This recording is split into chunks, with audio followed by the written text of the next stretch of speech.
সংসদ নির্বাচনকে প্রশ্নবিদ্ধ করার সাধ্য কারও নেই বলে মন্তব্য করেছেন প্রধান উপদেষ্টা প্রেস সচিব শফিকুল আলম।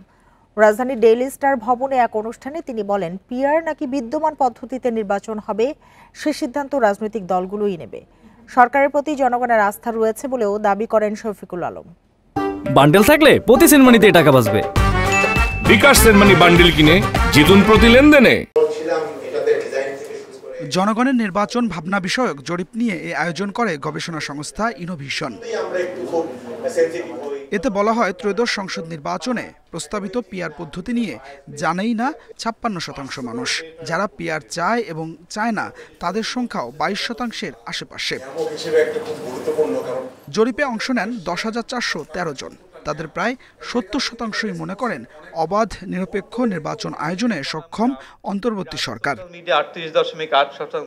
জরিপের ফলাফল দেখে প্রধান উপদেষ্টার প্রেস সচিব শফিকের প্রতিক্রিয়াটাও স্পষ্ট।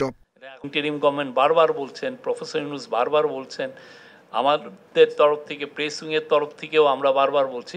বোঝা গেল যে মানুষের ট্রাস্টটা আছে, মানুষ ভাবছেন যে ভালো একটা ইলেকশন হবে। আর আমি মনে করি যদি 95% যে সেইটা মানুষের যে এক্সপেকটেশন যদি এরকম থাকে, বাংলাদেশে কারো সাধ্য নাই এই ইলেকশনটাকে কোনো ধরনের প্রশ্নবিদ্ধ করতে পারবে।